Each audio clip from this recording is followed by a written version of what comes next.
second chapter of the book of Exodus, we find this story, the birth of Moses. Now a man of the house of Levi married a Levite woman, and she became pregnant and gave birth to a son. When she saw that he was a fine child, she hid him for 3 months.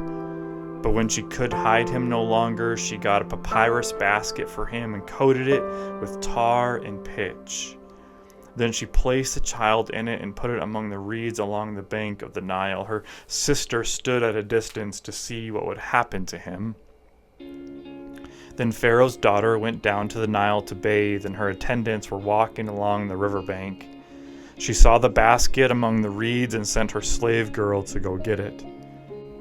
She opened it and saw the baby. He was crying, and she felt sorry for him. "This is one of the Hebrew babies," she said.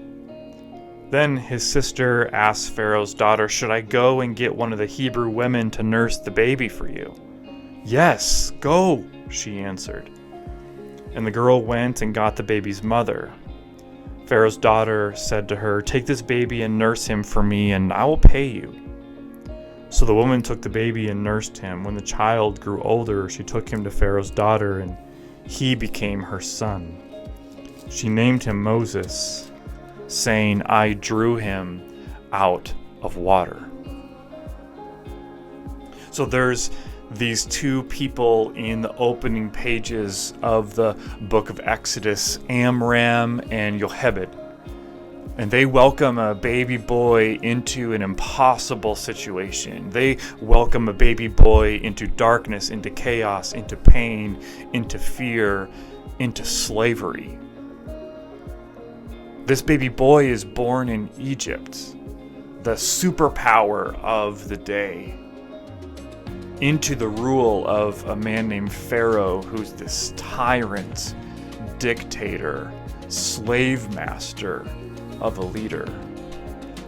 And if we would turn the page from Exodus chapter 2 to Exodus chapter 1, we would find, if we would go to verse 22, that Pharaoh says that all of the Hebrew baby boys are to be thrown into the Nile.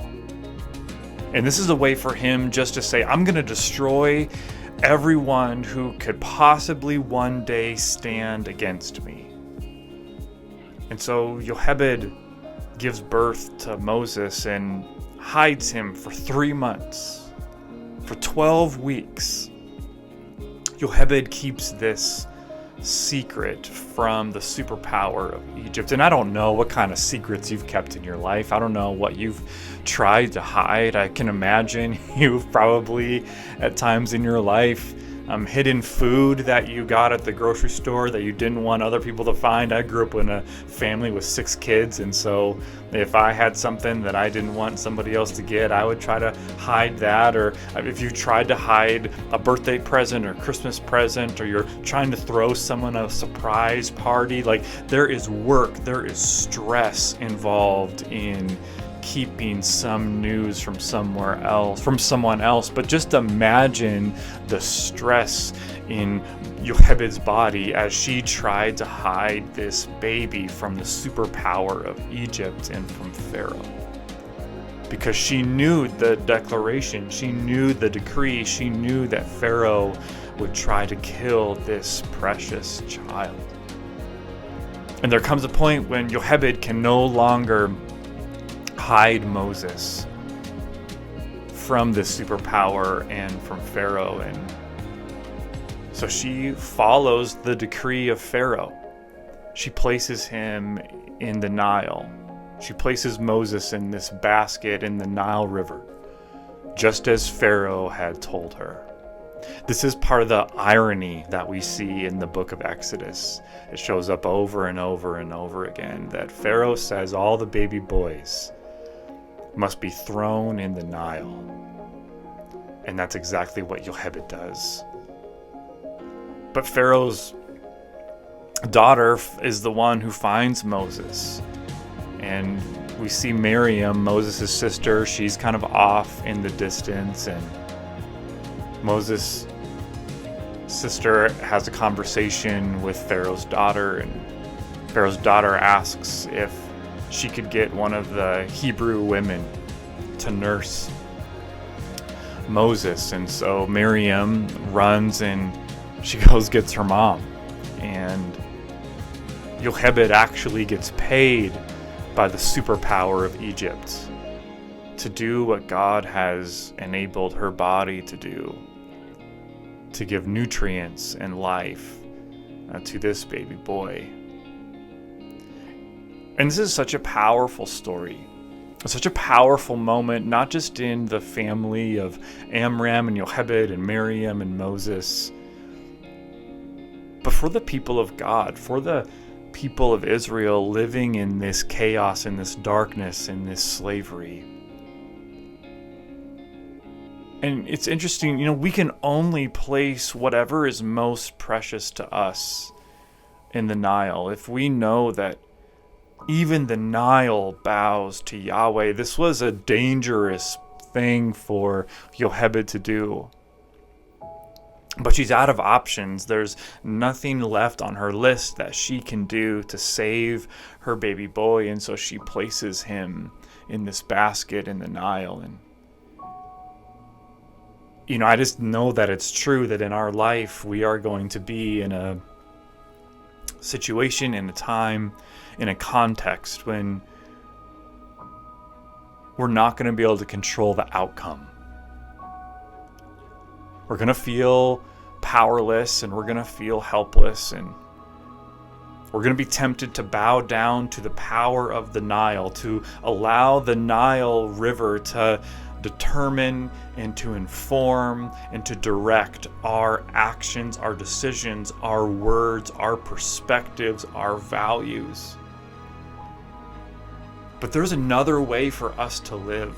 There's another Lord for us to worship. There's another Savior for us to bow down to. There's a different kind of Pharaoh in the world than the one who seeks to steal and kill and destroy and remove. There's a God of life. There's a God of blessing. There's a God of grace. There's a God of mercy. And this is the God that Yochebed knows. And it's the only way that she is able to place her baby, her 12-week-old child Moses, into this basket, into the Nile, is because she knows Yahweh. And she knows that the power, the darkness, the chaos of the Nile, even those waters bow to Yahweh, because her people have been declaring this as true for generations. And so this story cuts to the heart of things for us. It gives us an opportunity for us to reflect on the superpowers of our world. The voices that seek to direct and inform our decisions and our words and our values and our convictions. It calls us to reflect on who the pharaohs of our world are and how much we value their voice. And it causes us to reflect on